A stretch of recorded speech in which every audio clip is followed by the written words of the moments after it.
A 90-pound German Shepherd washed out of a police canine program, labeled too much, too intense, a failure in a harness. Nobody wanted him. He sat in a shelter for 379 days while families walked past his kennel and kept walking. Then one military wife signed the papers anyway. And what a hidden nursery camera caught this German Shepherd doing for a sleeping baby girl in ways nobody expected would prove every single person who ever called him a failure completely wrong. It started at 2:47 in the morning. Emily Dawson was 29 years old, living in a quiet house in Colorado Springs, Colorado, with a husband she only saw on a phone screen. Cody was Army, stationed out of Fort Carson, and 3 weeks into a 9-month deployment on the other side of the world. They had a 4-month-old daughter named Sophie, a mortgage, and a silence in that house that got louder every single night. Emily didn't need a dog. At least that's what she told herself every morning at 6 a.m., drinking coffee alone at a kitchen table built for a family that wasn't all home yet. The hardest part was never the chores or the bills. It was the dark. It was lying awake at 1 a.m. listening to every creak of an empty house, knowing that if something happened to Sophie, she was the only one there to catch it.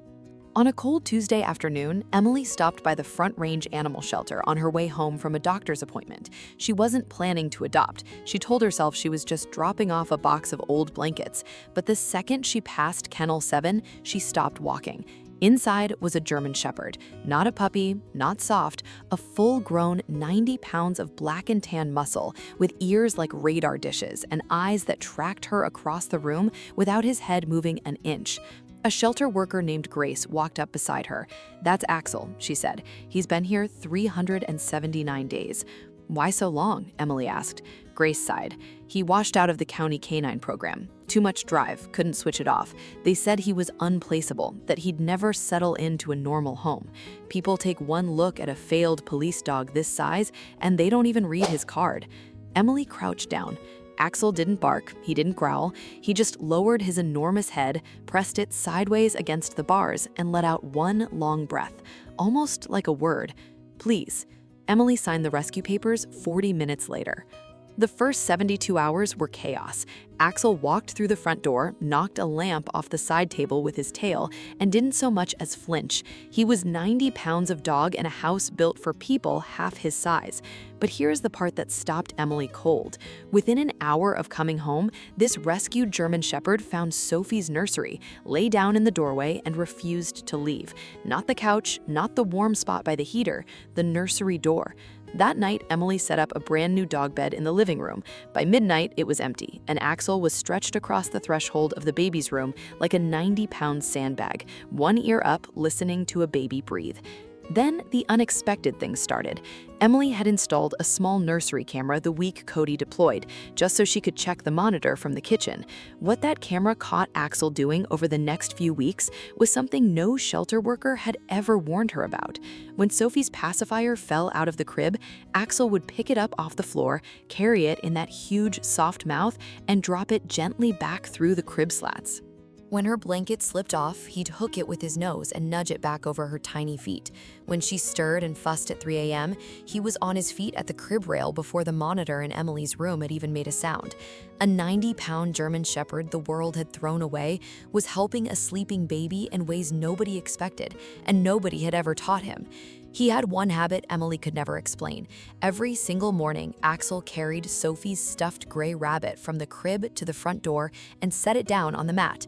Never any other toy, just the rabbit, like he was reporting that the house was clear and the day could finally start. Emily started filming it and sending it to Cody overseas. She had no idea yet that the same instinct behind that silly little ritual was about to save her daughter's life. Then came the clip that made Emily's hands shake. She was folding laundry when the monitor caught Sophie rolling sideways toward the gap between the crib mattress and the rail. Before Emily could get to her feet, Axel was there. He wedged his head into that gap, made himself a wall of fur and muscle, and held it until the baby rolled safely back. Then he lay down again like nothing had happened. Emily posted that 20-second clip online before bed. Thousands of strangers watched a 90-pound rescued German Shepherd, a dog a police program had thrown away, gently guard a sleeping baby, and almost every comment said the same thing. Nobody expected a so-called failure to be this gentle. You're still here but haven't subscribed yet, and that one stings a little. Hit subscribe now because what Axel does next is the whole reason I made this. Here's something most people don't understand about the German Shepherd. They were never bred to attack. They were bred to notice. For over a century, this breed has been used to detect and to alert, to sound the alarm before anyone else even knows there's a reason to be afraid. A washed-out canine doesn't lose that wiring. He just never had anyone worth using it for. Axel had spent 379 days with no one to protect. Now he had Sophie, and he watched over her like she was the only mission he'd ever been given. Stories like Axel's are the reason we keep showing up to make these, even on the hard days. 6 weeks in, something changed.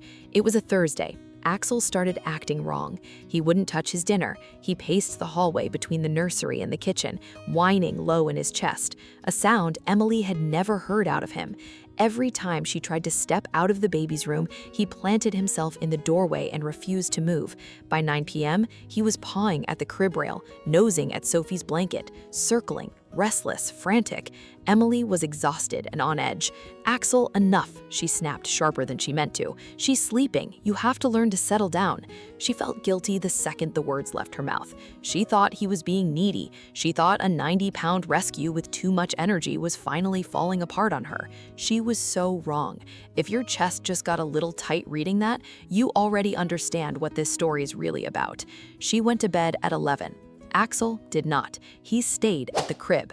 At 2:47 in the morning, the barking tore the house in half. Not Axel's low warning rumble. This was relentless, frantic, an alarm that yanked Emily out of sleep and onto her feet before she was even awake. She ran to the nursery and found Axel throwing his entire 90 pounds against the side of the crib, barking, spinning, slamming into it again. Emily looked down into the crib, and her whole world dropped through the floor. Sophie's tiny body was rigid and shaking, her lips going gray, her skin burning hot to the touch. A febrile seizure. A fever that had been climbing silently for hours had spiked past 105 degrees in the dark. Emily grabbed her phone and dialed 911 with shaking hands, turning Sophie gently onto her side while Axel pressed his body against the crib and would not stop, would not leave that baby's side. The ambulance reached the house in 9 minutes. Axel only backed away when the paramedics finally lifted Sophie out of his sight. At the hospital, an ER doctor gave it to Emily straight. The seizure had come from a fever caused by an ear infection that turned overnight. And then she said the sentence Emily will never forget. Dogs can smell a fever rising hours before a thermometer ever catches it. Whatever your dog was trying to tell you tonight, he'd been trying to tell you for a long time. Emily sank into that hard plastic chair and finally understood all of it. The pacing, the whining, the pawing at the crib rail, the dinner he refused to eat, the same dog she had snapped at for being needy, the same German Shepherd a police program had thrown away as a failure, the same 90 pounds everyone called too much. He had never been clingy. He had been screaming a warning in the only language he had for hours, and she had told him to settle down. Sophie spent 2 nights in the hospital and came home healthy, loud, and perfect. The nursery footage of a thrown-away German Shepherd hurling himself against that crib at 2:47 a.m. ended up online and crossed 4 million views in a single week. The same county canine program that once called Axel unplaceable mailed Emily a letter asking to honor the failed dog who had done at home exactly what they trained their best dogs to do. Cody watched it all from a tent 8,000 miles away on a shaking video call, a soldier crying into his hand, whispering thank you to a rescue dog he had never even met. Today, Sophie is 2 years old. Axel is 5. He still sleeps stretched across her doorway every single night without being asked. He still carries that gray rabbit to the front door every single morning. Cody is home now, and he says the first thing he did when he walked through that door was drop to the floor and hug 90 pounds of German Shepherd before he hugged anyone else. The silence that used to follow Emily through that empty house is gone too. It left the week Axel came home, and it never came back. If a dog is pacing, whining, or refusing to leave a spot, there is always a reason. Don't dismiss it. Don't call him needy. Trust him. These animals carry senses we lost a long time ago, and sometimes they're the only one in the house who can hear the danger coming. And if you are ever thinking about adopting a German Shepherd or any rescue dog the world has labeled too much or too broken, please do your research first. Prepare your home and understand what that kind of loyalty really asks of you. Because sometimes the ones everybody else gave up on are the exact ones who end up saving everything you love. A police program looked at Axel and saw a failure. One tired military mom saw the very same dog and saw a guardian. So tell me, was Axel born a protector, or did one sleeping baby girl turn a thrown-away German Shepherd into a hero? Tell me in the comments.